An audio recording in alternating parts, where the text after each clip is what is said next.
إن الحمد لله نحمده تعالى ونستعينه ونستغفره ونعوذ بالله من شرور أنفسنا وسيئات أعمالنا من يهده الله فلا مضل له ومن يضلل فلا هادي له وأشهد أن لا إله إلا الله وحده لا شريك له وأشهد أن محمدا عبده ورسوله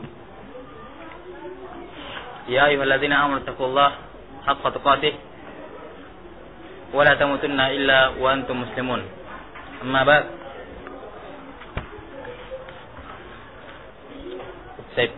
Terakhir sudah selesai atau menyelesaikan bab minasyirki labsul hulqa wal khayti wa nahwihima lirfil bala'i wa laftiha.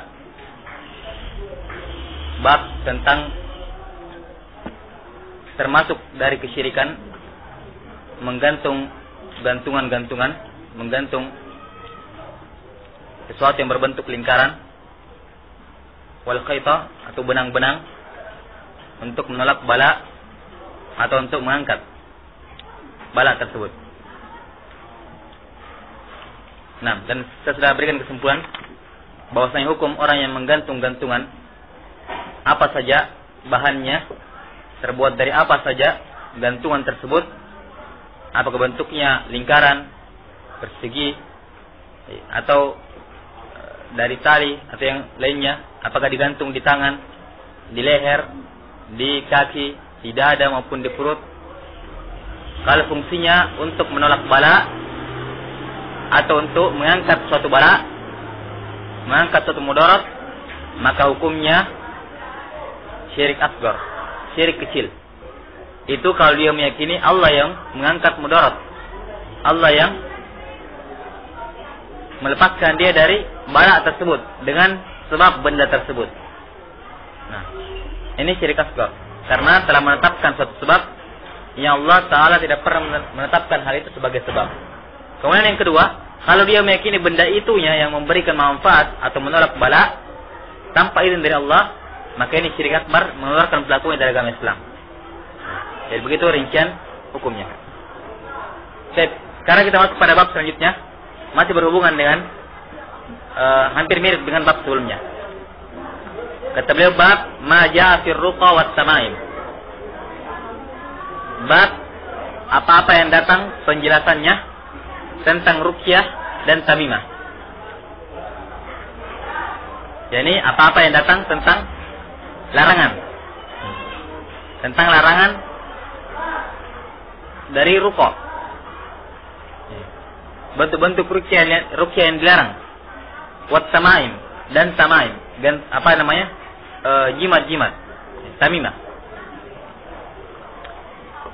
Akan datang penjelasan bahwasanya ruqyah itu terbagi dua, ada ruqyah yang disyariatkan dan ada ruqyah yang terlarang. Begitu pula tamimah. Nah, adapun tamimah, maka hukumnya ada tamimah yang merupakan syirik dan ada yang merupakan tamimah yang merupakan bid'ah. Tidak ada tamimah yang dibolehkan. Kalau ruqyah, ada ruqyah yang dibolehkan dan ada ruqyah yang terlarang. Kalau tamimah, jimat, tidak keluar dari syirik atau bid'ah. Nah, ini cara umum gambaran yang akan kita peroleh dalam bab ini, yaitu tentang apa hukum ruqyah, seputar ruqyah dan hukum tamimah, jimat-jimat, azimah.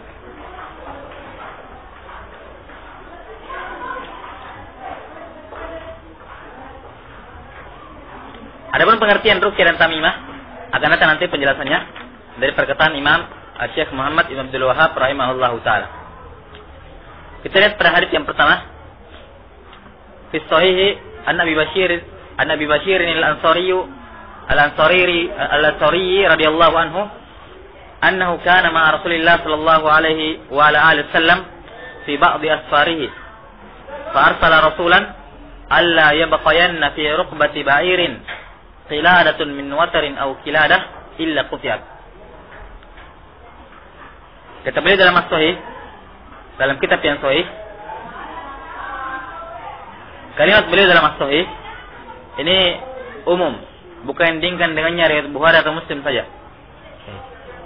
Tapi fi sahih punya kemungkinan apakah dia dindingkan adalah sahih Bukhari atau sahih Muslim atau sahih Bukhari Muslim, dua-duanya.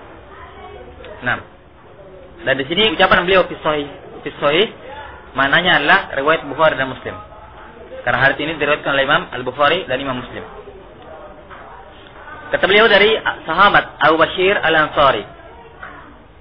Nah, beliau ada yang mengatakan Qais ibn Ubaid.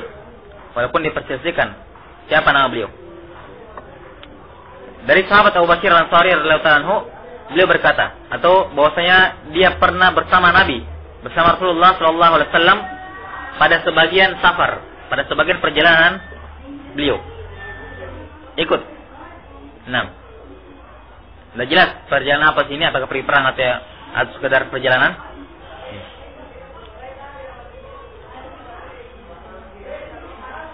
Fa'arsala rasulan. Maka pada perjalanan tersebut beliau sallallahu mengutus seorang rasul. yakni mengutus seorang utusan untuk menyuruhkan, memerintahkan satu perkara. Apa perintahnya beliau yang disuruh perintahkan? Yang beliau mengutus seorang utusan untuk menyerukan, berteriak, mengumumkan pada seluruh manusia ketika itu. Perintahnya yaitu alla yabqayanna fi rukbati ba'irin qiladatun min watar. Tidak boleh ada yang tertinggal. Sama sekali tidak boleh ada yang tertinggal pada rukbah. Rukbah itu leher. Tengkuk. Leher secara umum. Tidak boleh ada yang tertinggal sedikit pun pada leher-leher onta itu ada qiladah.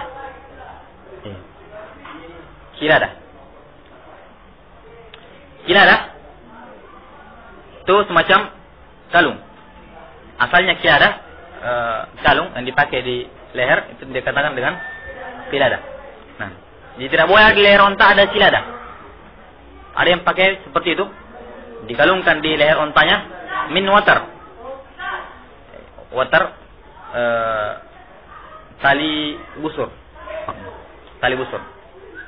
Tidak boleh ada tertinggal di satu leher onta pun ada qiladah yang terbuat dari watar, terbuat dari tali busur. Atau qiladah secara umum, dari busur maupun bukan. Apakah talinya dari tali busur atau tali yang lain? Nah, illa qutiyat, kecuali harus diputuskan. Nah, kecuali harus diputuskan.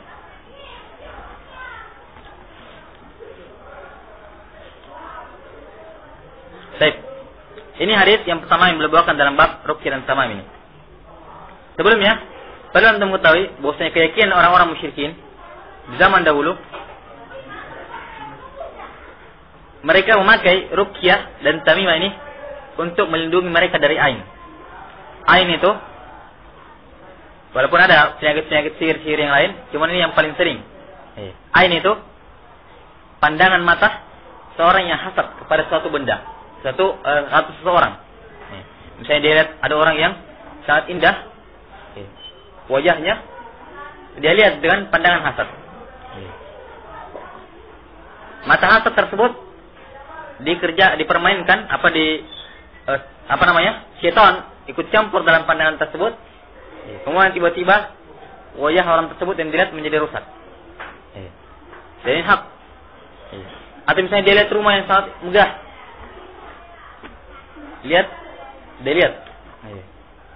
dia memuji atau dia hasad, tidak membaca nama Allah Subhanahu wa taala, tidak berzikir kepada Allah Subhanahu wa taala. Syaitan bermain pada pandangannya, tiba-tiba hancur rumahnya. Ada orang yang indah suaranya, didengar, dilihat, hasad, tiba-tiba jelek. Nah, ini namanya ain. Dan ain ini termasuk bagian dari bagian sihir. Bagian sihir. Makanya seseorang disunahkan ketika melihat ada saudaranya yang memiliki kelebihan dibandingkan dirinya, atau ada bangunan yang indah dia lihat, atau ada indah itu, dia berzikir, Masya Allah, Subhanallah, atau Allahu Akbar, betapa ini, betapa itu, agar syaitan tidak bermain dalam pandangan yang tersebut, sehingga merusak apa-apa yang dia lihat. Nah, dan ain ini adalah hak. Rasulullah mengatakan nanti akan datang la ruqyata, setelah berlalu dalam hadis tentang 70.000 yang masuk surga tanpa hisab dan tanpa azab, la ruqyata illa min ainin aw huma. Tidak ada ruqyah yang paling bermanfaat kecuali pada ain dan huma. Ini menunjukkan ain itu hak, ada betul, terjadi. Nah, jadi mereka paling menakutkan hal ini. Dan orang jahil di zaman dulu. Makanya mereka gantung tamimah. Gantungan. Fungsinya apa? Agar katanya bisa menolak ain yang datang padanya. Ada orang lihat sama dia fasad, tertolak. Terjadi. Nah, kemudian kita kembali pada hadis. Orang-orang jahiliyah menggantung gantungan ini pada hewan untuk mencegah agar hewannya tersebut tidak kena ain. Misalnya ada hewannya besar, indah. Apalagi kalau onta merah ini harta, termasuk harta yang paling berharganya pada orang Arab. Kalian dianggap hebat kalau punya onta yang berwarna merah. Diikatkan agar apa? Orang yang melihat ontanya atau ontanya tidak terkena ain. Ketika ada orang yang hasad melihat ontanya sehingga ontanya menjadi sakit atau mati, makanya sengaja digantungkan itu untuk mencegah ain dari onta tersebut. Nah, maka Rasulullah SAW melarang mereka dari hal tersebut dan mengajarkan dan memberitahukan pada mereka bahwa semua perkara itu di tangan Allah Subhanahu wa taala. Ain bisa terkena tapi terkena dengan izin Allah Subhanahu wa taala, tapi juga tidak akan bisa terkena kalau Allah Subhanahu wa taala tidak mengizinkan. Tidak mengizinkan, dan ini dari penyempurna atau dari kesempurnaan seorang beriman terhadap takdir Allah Subhanahu wa taala. Nah,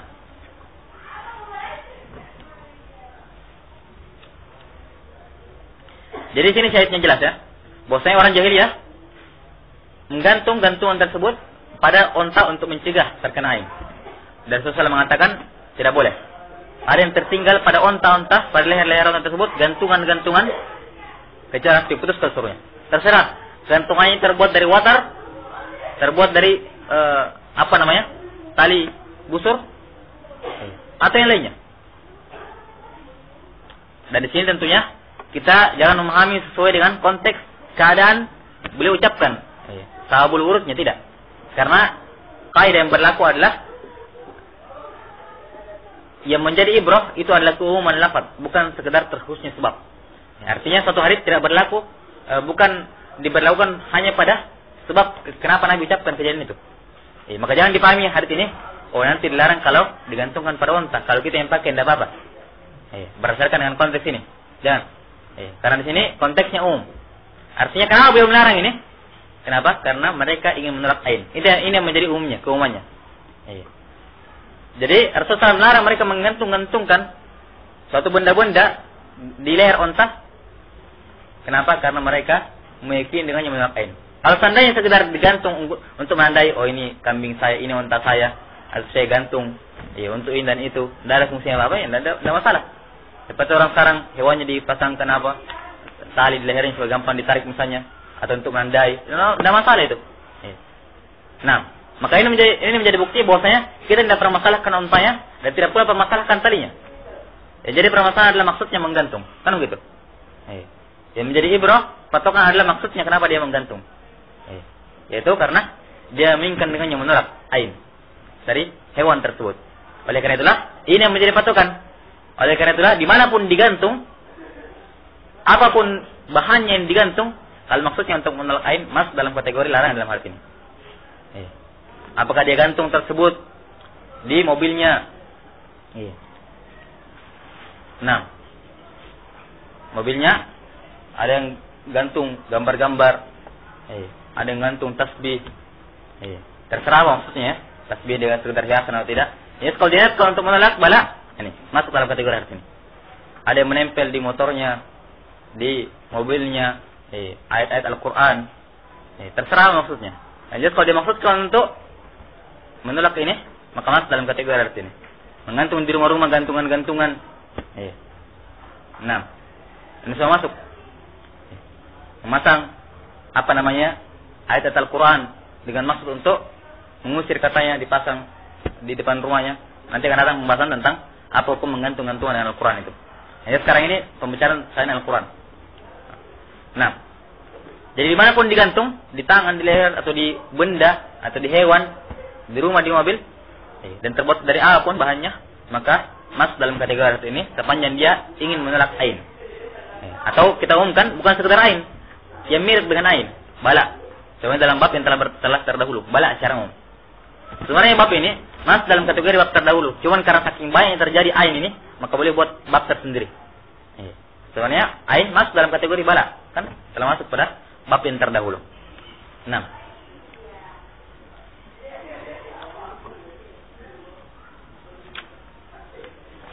Kemudian jelas ya hubungan hadits dengan bab. Jadi sekali lagi jangan dipahami dengan konteks, tapi dipahami maksudnya, yaitu dia ingin menerap ain atau bala-bala yang lainnya.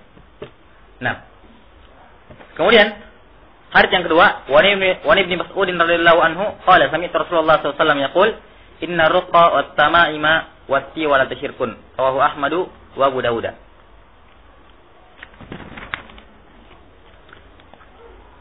Kata beliau dari Ibnu Mas'ud radhiyallahu anhu, sahabat Abdullah Ibn Mas'ud Abu Abdurrahman. Nah, ulama yang sahabat.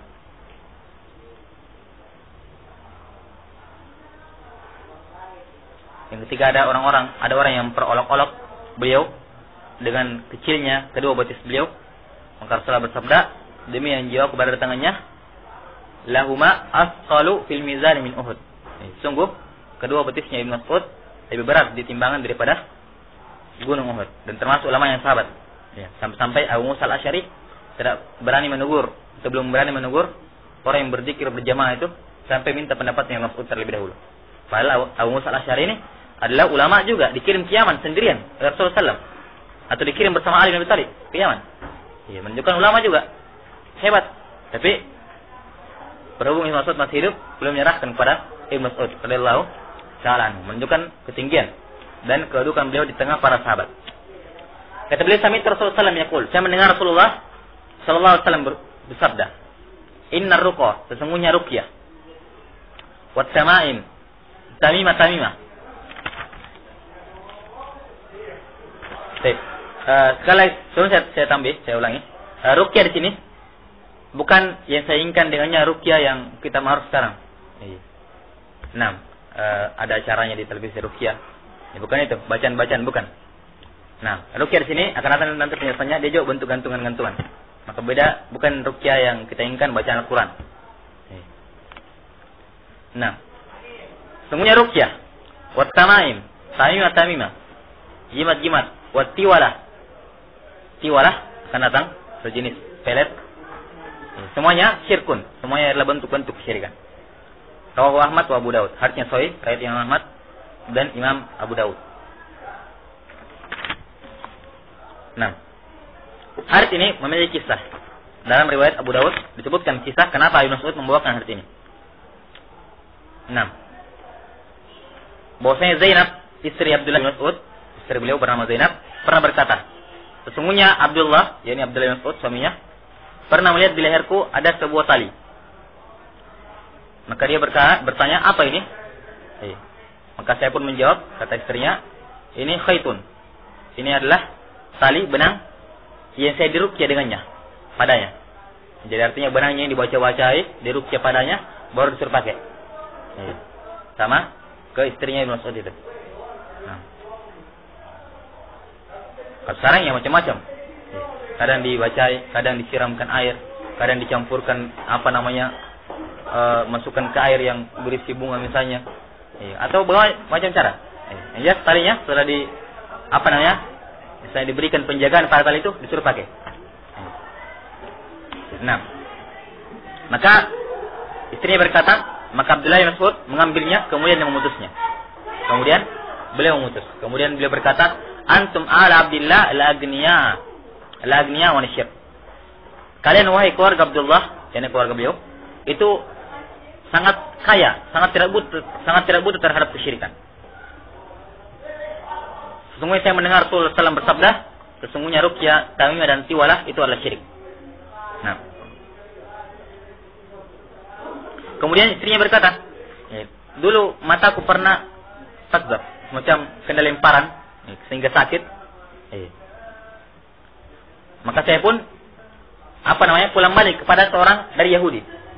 Yahudi maruf, mereka sihir perbuatan mereka. Kata istrinya Abdullah, dulu mata saya pernah sakit terkena lemparan atau apa, sakit. Maka dia pun datang ke seorang Yahudi, pulang balik dia. Setiap pergi ke sana, setiap dia ruqyah saya, mataku tenang. sehat kembali. Kalau saya pulang, gitu lagi. Kesana ruqyah tenang lagi. Artinya apa? Kalau orang sekarang terbukti, ya, manjur ruqyahnya, manjur baca-bacanya. Tapi apa kata Abdullah? Lihat fikih beliau. Dan ini kaidah bahwasanya hasil tidak menghalalkan cara. Artinya bukti itu bukan dalil akan benarnya cara. Anggap terbukti, belum tentu caranya benar, kan begitu. Kata beliau, ini nama dari amal syaitan. Yang seperti itu itu hanya amalan syaitan.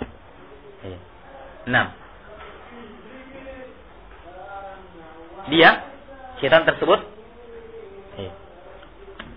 membuat matamu tersebut seperti itu ketika kamu tidak meruqyah. Artinya tidak minta diruqyah. Dia membuat matanya sakit lagi. Nah, kapan diruqyah? Lepas syaitannya. Artinya dia punya hubungan dengan sejin dengan Yahudi tersebut, sihir. Artinya punya hubungan timbal balik. Kapan diruqyah? Pergi. Kapan tidak? Datang lagi. Nah, tapi kata beliau, kamu hanya cukup. Tapi yang cukup bagi kamu, wahai Zainab, hanyalah mengucapkan doa yang Rasulullah SAW sering berdoa dengannya. Itu beliau meruqyah dirinya dengan doa tersebut. Adhibil ba'si rabban nas washfi anta syafi la shifa illa shifauk shifaan la yughadiru saqama. Nah, ini artinya masyhur. Doa dari ini termasuk doa yang masyhur yang digunakan untuk meruqyah diri sendiri. Jadi dia letakkan tangan kanannya di tempat yang sakit, kemudian dia membaca doa ini.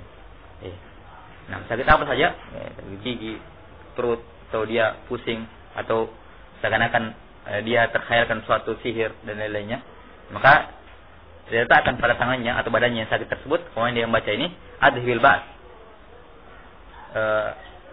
jauhkanlah, buatlah al-ba's, penyakit itu pergi. Rabban nas, wahai Tuhannya manusia.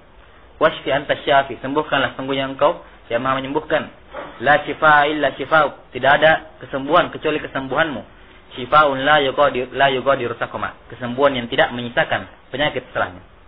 Nah, dalam kisah ini banyak faedah.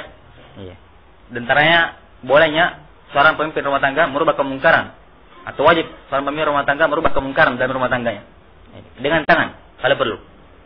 Nah, saya beliau di sini langsung diambil, putus. Nah, poin yang kedua, dan ini faedah telah kita sebutkan pada pertemuan lalu, bahwa yang menghilangkan barang-barang kesyirikan tidak perlu minta izin sama yang punya. Dia senang tidak senang, hilangkan, bakar. Tapi apa syaratnya kemarin? Sepanjang tidak timbul mafsadat yang jauh lebih besar. Artinya datang ke kuburan saya dihancurkan. Nanti timbul mafsadat yang lebih besar, makanya terlarang. Kan begitu. Nah, tapi kalau punyanya misalnya keluarga yang terdekat, dan dia yakin kapan dia hilangkan, kapan dia musnahkan, dan seterusnya tidak timbul.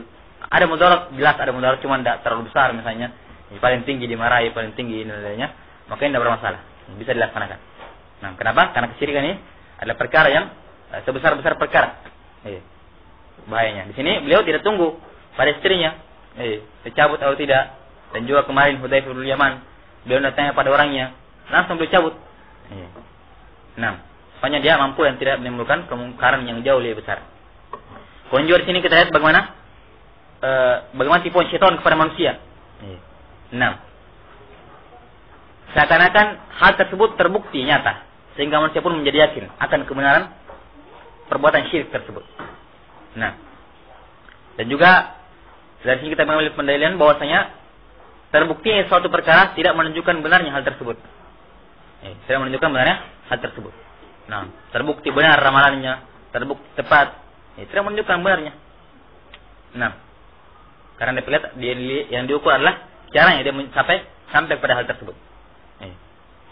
Karena namanya kebaikan, kadang walaupun tidak semua kebaikan, beberapa kebaikan anggap seperti bersedekah.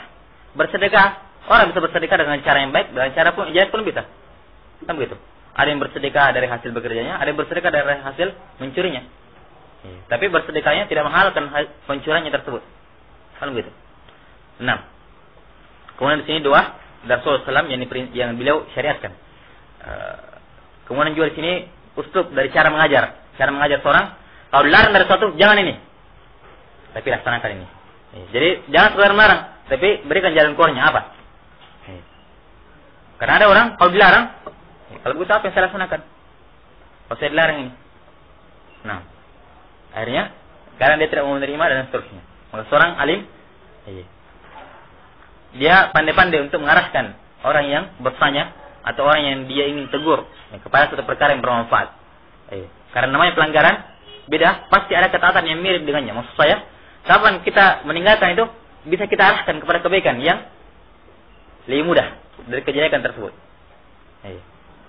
Nah, di sini beliau melarang, jangan pakai itu, tapi baca ini. Nah, saya pikir ini saya lanjutkan nanti.